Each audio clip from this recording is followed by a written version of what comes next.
It's just past 5 p.m. across India. I am Tanvi Taneja. Live from New Delhi, you're watching DD India Global. We'll bring you the day's big stories from across India and the world. Joining me today from London is my colleague, Ollie Barrett. Hello, Ollie. Good afternoon, Tanvi. It's 11:30 here in the UK, 12:30 p.m. across Central Europe. Coming up in the from the Israel-Hamas crisis, a US military plane crash, and climate delegates gather for COP28. First, the headlines. Israel-Hamas due to release more people amid efforts to extend the truce. Families of Israel hostages gather in Tel Aviv to demand more government efforts. A US military aircraft with 8 people on board crashes into the sea in western Japan. One crew member reported dead. NASA chief on a visit to India discusses collaboration and launching joint satellite with ISRO, hails India's Chandrayaan-3 success.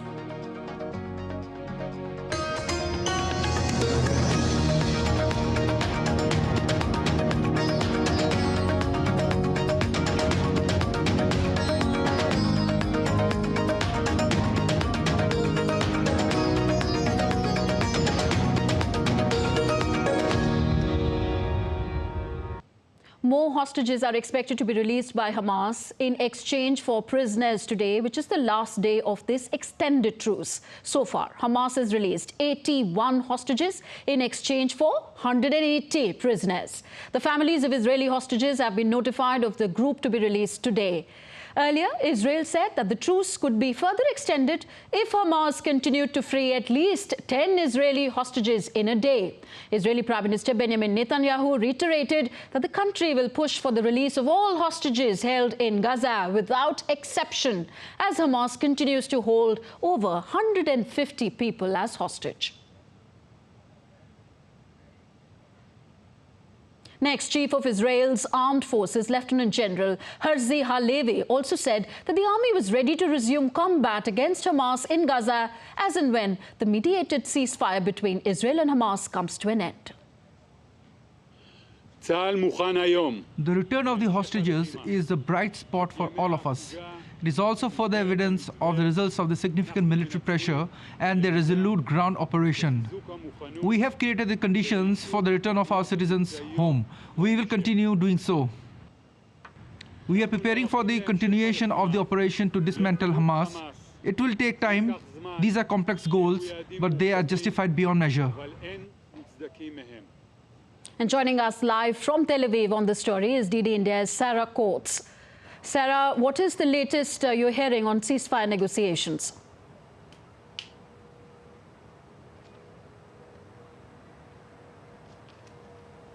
Sarah, what is the latest you're hearing on ceasefire negotiations? Seems like we are unable to connect with Sarah at the moment. Israel's army, meanwhile, released visuals of humanitarian aid trucks reportedly leaving Israel on Tuesday to deliver gas and diesel to Gaza through Egypt. The prolonged 6-day truce in the conflict has allowed nearly 800 aid trucks to enter Gaza. Also, the first of 3 US planes with humanitarian supplies for Gaza landed in Egypt on Tuesday.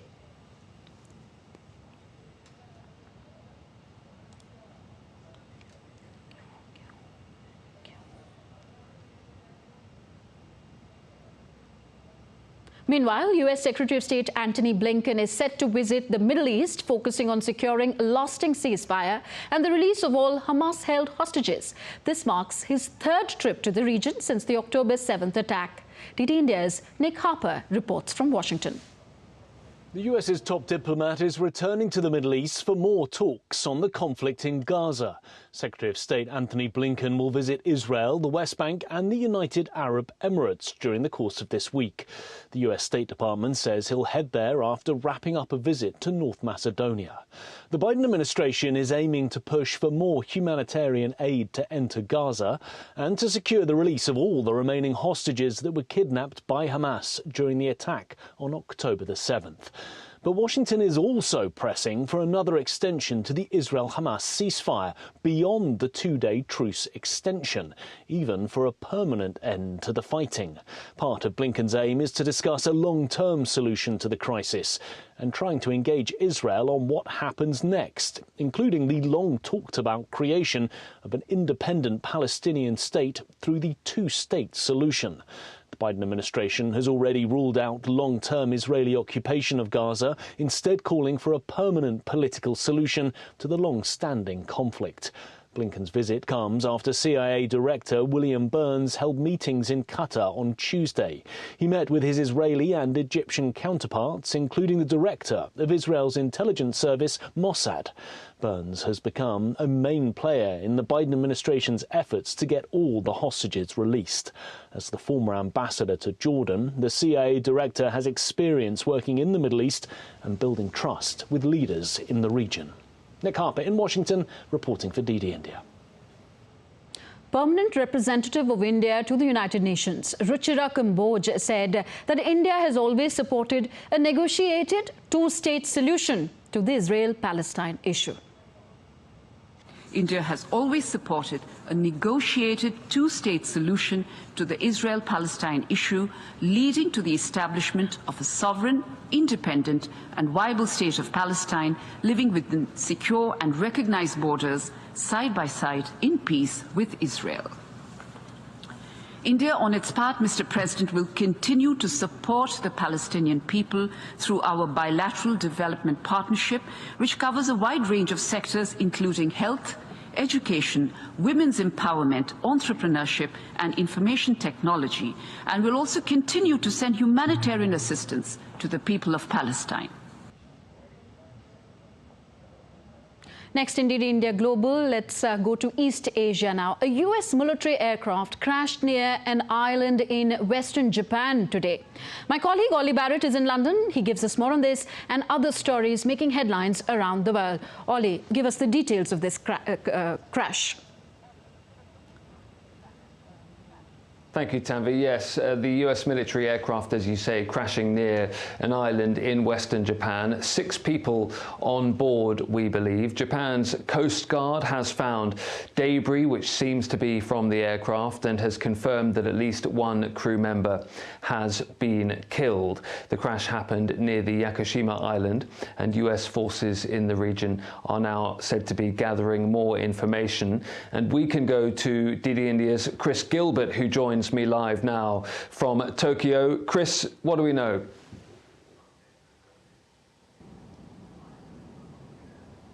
Yeah, well, Ollie, we know that it was flying from the Iwakuni Air Force Base, that's near Hiroshima on Japan's main island, to the Kaneda Air Force Base at the huge base in Okinawa, one of the far western islands.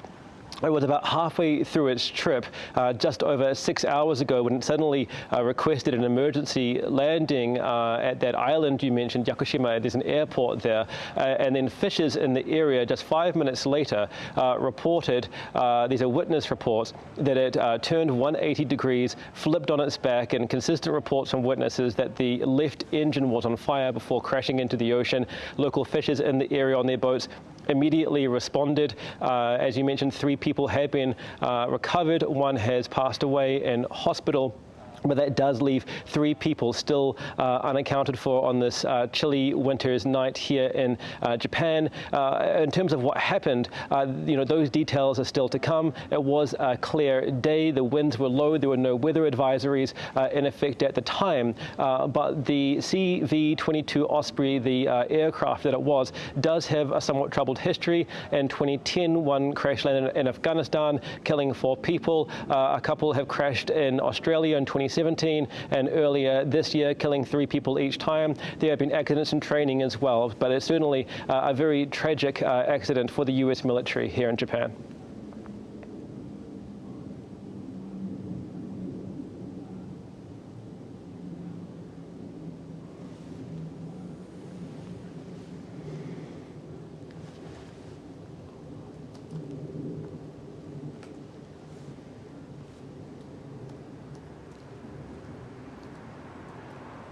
Okay, let's move on now. One of China's leading epidemiologists says that the country's outbreak of respiratory illnesses has yet to peak. State media and social media posts report large numbers of children suffering from pneumonia, overloading hospitals and clinics. DD India's Andrew Wood sent us this report from Hong Kong. Well, it's not an outbreak of one disease, it's actually an outbreak of several respiratory illnesses. The main ones are pneumonia, affecting children, and influenza or flu that's affecting adults. Now, the head of China's Infectious Diseases Center has said that he expects the number of flu cases to overtake the number of child pneumonia cases before long. And he also said that he thought that China had the resources to be able to to cope with these outbreaks. And that's probably to try and assuage worries that it doesn't, because there's been plenty of, even state media have been reporting from hospitals that seem to be overloaded with cases, particularly of children. And there's plenty of social media confirming that as well, and reports sometimes of schools being closed because there aren't enough children to turn up for classes. Now, of course, China's reputation for telling the truth and telling it quickly was very badly affected by during the early days of COVID, because it didn't reveal to the rest of the world the full scale and the problems that the disease might be causing when it was first noted towards the end of 2019. And there are worries now emerging abroad that China, well, there may be sort of more to this outbreak than meets the eye. One doctor writing in Foreign Policy magazine in the United States suggested that one of the reasons why there might be so many cases of this mycoplasma pneumonia was because these particular bacteria, or these strains of bacteria, had developed perhaps a resistance to some of the antibiotics that are only available or only given to children who are 8 years or younger. In Hong Kong, I'm Andrew Wood, reporting for DD India. Russia launched 21 drones and 3 cruise missiles overnight on Ukraine in retaliation for a Ukrainian drone flying towards Moscow, which was destroyed mid-air. Ukraine's Air Force claims all the drones and missiles were destroyed before reaching their targets. Earlier on Wednesday, Russia's defense ministry said a frigate of its Black Sea fleet launched an attack with 4 cruise missiles on Ukraine's military infrastructure, but it was not clear when that attack took place. Ukrainian Foreign Minister Dmitry Kuleba has joined a meeting of NATO foreign ministers in Brussels. This as the European Union delivered 300,000 artillery shells to Ukraine. Kuleba called for more support from the military alliance to ensure that Kiev has enough weapons for its ongoing counter-offensive against Russia.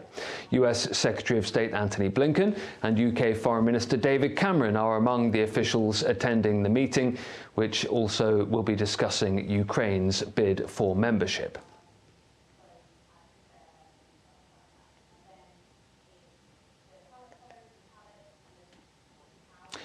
NATO chief Jens Stoltenberg has reiterated the alliance's commitment to providing financial and military aid to Ukraine.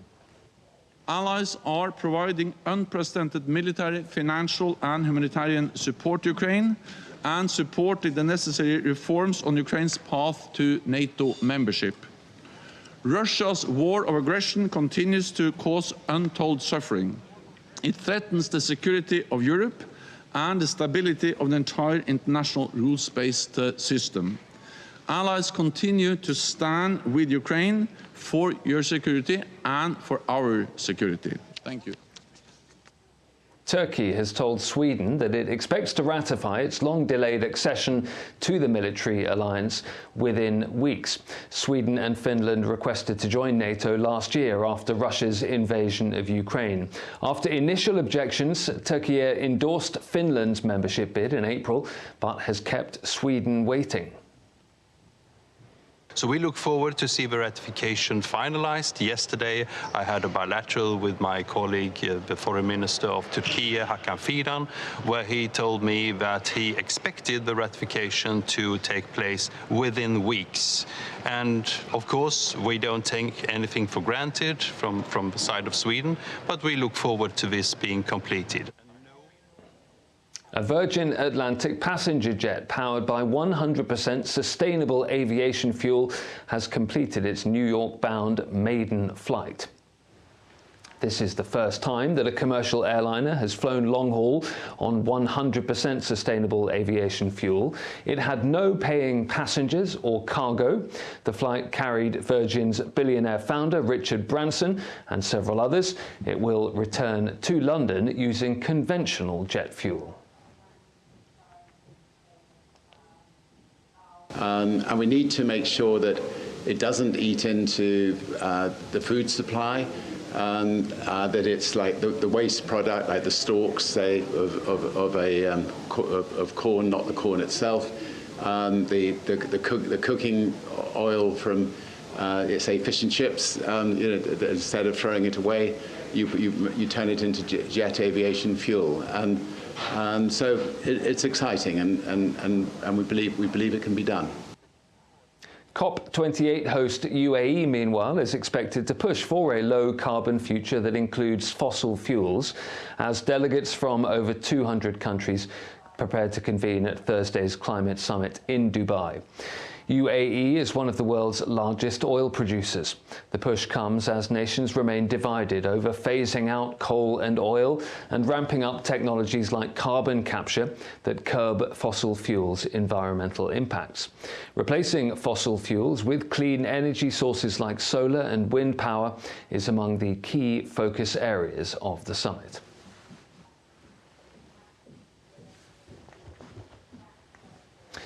And that's it from me here in London. Tanvi, back to you in the studio. Much, Ollie, for joining. Ollie Barrett joining us from our London bureau. You're watching DD India Global, still to come on the show.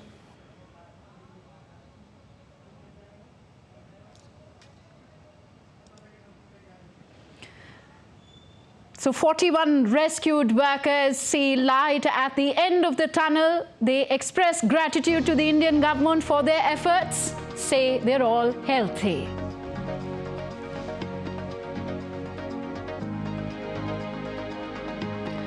Argentine President-elect Javier Milei attends meetings at the White House ahead of his swearing-in on December the 10th.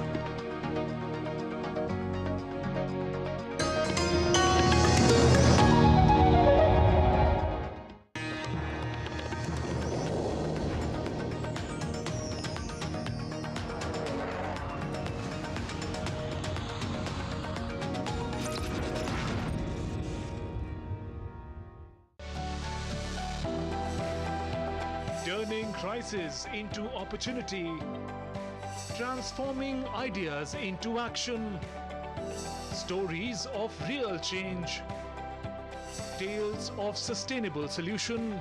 This series is going to tell stories of such changemakers. Watch Changemakers on DD India. A platform for the developing world, amplifying the voice of the Global South with a focus on the growing economies, resolving the conflicts, showcasing the culture, tradition, heritage and diversity. Watch Voice of the Global South at these times on DD India.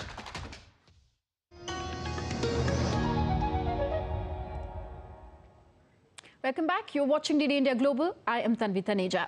Now, NASA is set to train an Indian astronaut for an upcoming mission to the International Space Station by the close of 2024.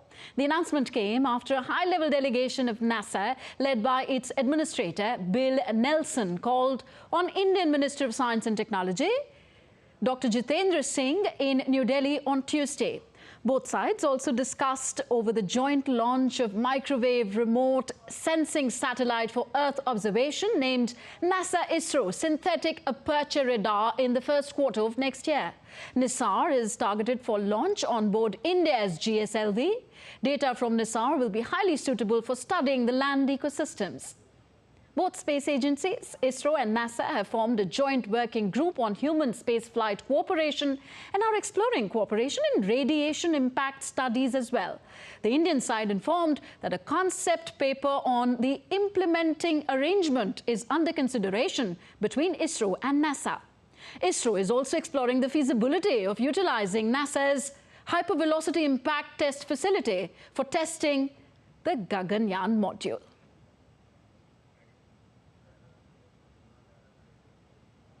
And on the India-US security cooperation, the Indian Ministry of External Affairs spokesperson Arindam Bagchi said that during the course of discussions, the US side shared some inputs pertaining to the nexus between organized criminals, gun runners, terrorists and others.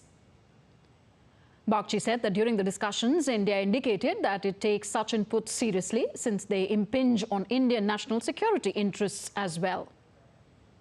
He added that relevant Indian departments were already examining the issue.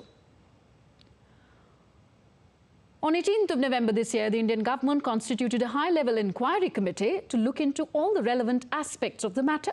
The Indian government will take necessary follow-up action based on the committee's findings.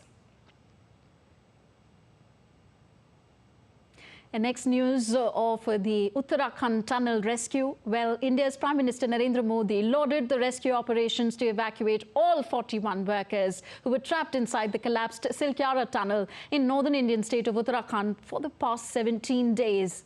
The nation heaved a sigh of relief on Tuesday after over 400-hour-long multi-agency rescue operation in the state ended in success with the safe evacuation of all the trapped workers.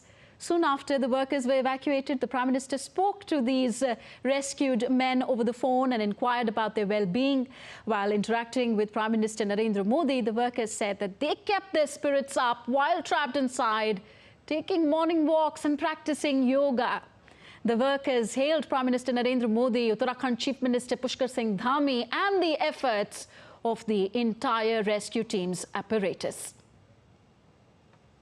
Prime Minister Narendra Modi also told the workers that they will serve as an inspiration to the nation. आपके परिवार की तपस्या भी काम में आई है, परमात्मा के आशीर्वाद भी काम में आए हैं और 140 करोड़ देशवासियों की दुआ भी काम में आई है और कुल मिलाकर के सब इस संकट से निकल करके बाहर आए हैं। तो मेरी आप सबको बहुत शुभकामनाएं। मैंने मुख्यमंत्री जी को कहा है कि आगे अगर आप घर न जाना चाहते हैं, कोई व्यवस्था करनी है, तो क्योंकि मैं मेडिकल चेकअप पहले चाहता था कि कोई तकलीफ ना हो, लेकिन अब मुझे डॉक्टरों ने बताया कि साहब और सभी 41 के 41 लोग तबीयत उनकी अच्छी है, कोई प्रॉब्लम नहीं है। तो आगे जैसा ही आपकी टीम चाहेगी वैसी सारी व्यवस्थाएं हमारे मुख्यमंत्री जी चिंता कर रहे हैं। तो मेरी आप सबको बहुत शुभकामनाएं हैं और आपके परिवार को भी मेरी तरफ से बहुत बहुत बधाई देना और आप लोग स्वस्थ रहें और इसी प्रकार एक टीम बना करके हिम्मत के साथ आगे हम बढ़ते रहें और आप भी देश के लिए एक प्रेरणा बनते रहें।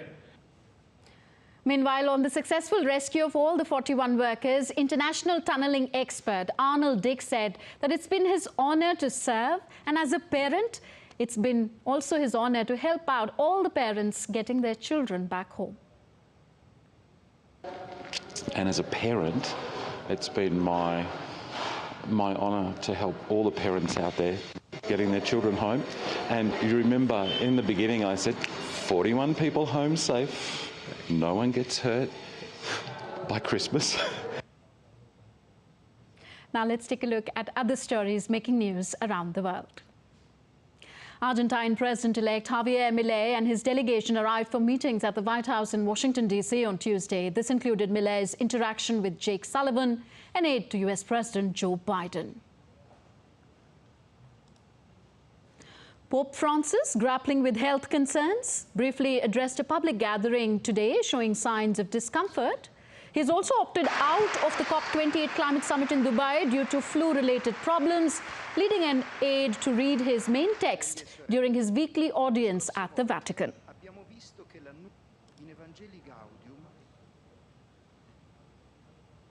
Shanghai Disneyland held a media tour of its second themed area, Zootopia, on Wednesday ahead of its official opening on 20th of December.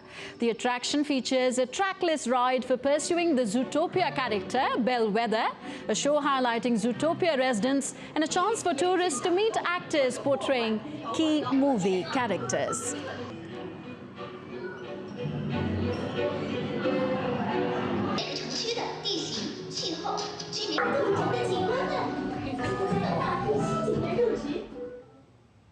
And before winding up, let's take you through an incredible tale of adventure. In a daring feat, a 32-year-old Catalan adventurer navigated ice tunnels along a glacial river in the Svalbard archipelago of Norway and became the first to conquer the ice waterfall, which he named Philip's Ladder as a tribute to the dedicated crew.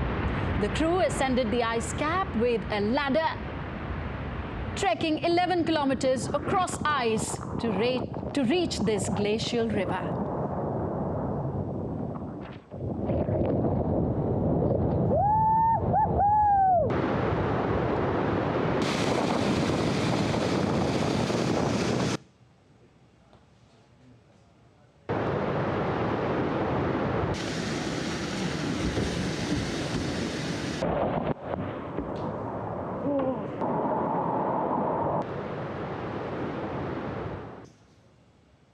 So if you have determination, you can conquer any feat, and determination was also showed by all those workers who stayed afoot in the tunnel, and after all, there was light at the end of the tunnel. That's it in this edition of DD India Global. Do let us know your thoughts on the news of the day. You can connect with us on Facebook, X, formerly Twitter, and Instagram at DD India Live.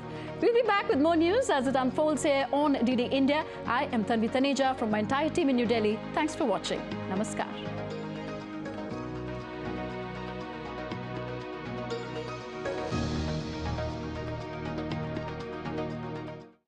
Priority number one. Build the brand of the organization so it's